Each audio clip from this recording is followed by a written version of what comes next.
Have you ever been consumed by fear?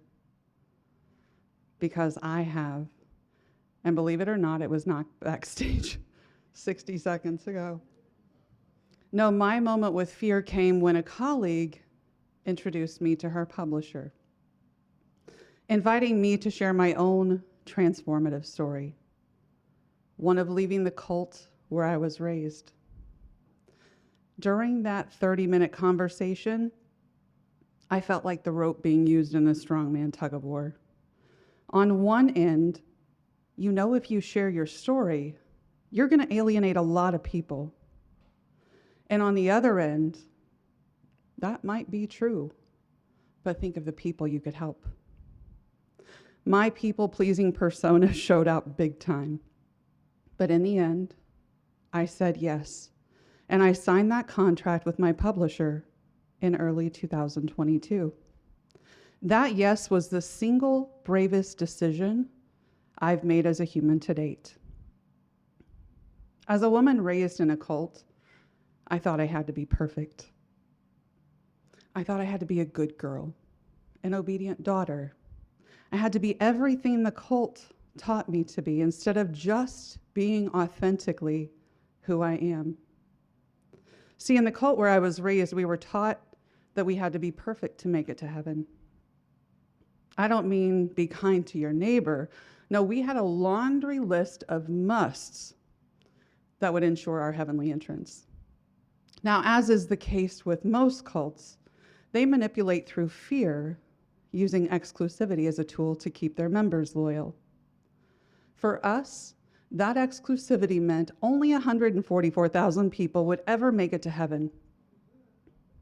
And those 144,000 people came from our cult. Modesty was an understatement for what was expected of women. As a preteen, I sat through a class that taught me how to sit in just a way so as not to draw a man's gaze to my backside. Don't cross your legs so the men on the platform will see up your skirt. Me saying yes to writing this book meant removing every mask I had ever worn to make another human comfortable in my presence, and allowing my spirit to freely flow as I wrote my journey. Now, saying yes also meant sharing my darkness and my light.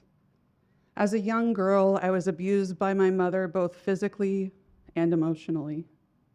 And later in life, I had to learn that love doesn't look like pain. As a pre-K girl, the sexual abuse began by cult members and family members, both male and female. Later, exposing my own emotional infidelity that led to me hurting the man that I married from that cult, a marriage that never should have happened. This book is for people like me who have experienced the heaviness of life, to let you know there is a way out. And the way out is always you. Now, saying yes was just the first step. The real battle came to a head every time I would go to put pen to paper. Even though I had walked away from the cult entirely in the early 2000s, all of the limiting beliefs, all of the fear-based dogma, all of the people-pleasing came rushing back in. Now, thankfully, I had been building an arsenal of emotional, spiritual, and mental tools to help me win this battle. The first tool came from a weekend workshop that I attended in 2007. It taught in real time, with examples, how to live your life with more intention. So every time I sat down to write this book, I would take note of the thoughts entering my mind. Were they negative? Were they limiting? Were they fear-based? And if they were, I would transmute those thoughts into thoughts of affirmation.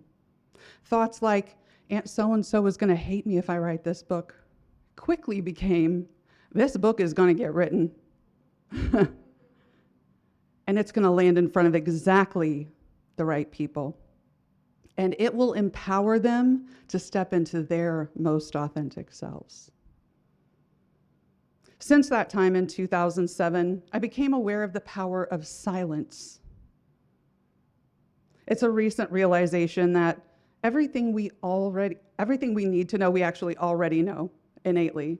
It's just a matter of getting still and silent enough to hear that inner guidance. Now, how many people in here have ever tried a 5-minute silent meditation? Anybody? I see some hands, kind of. All right, so keep your hands up. I want to know, when you did that 5-minute meditation or longer the first time, how many of you did it without getting frustrated even once? The hands go down. That's right. Silence isn't easy. It's simple. It doesn't get much more simple.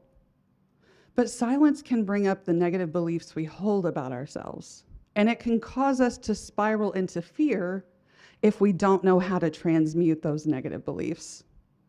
And isn't meditation supposed to be making you feel better? Right? So I shaved those meditations down to 60 seconds instead. And over time, I increased the duration. And what I started to notice was the more time I spent in silence, the better I felt about myself.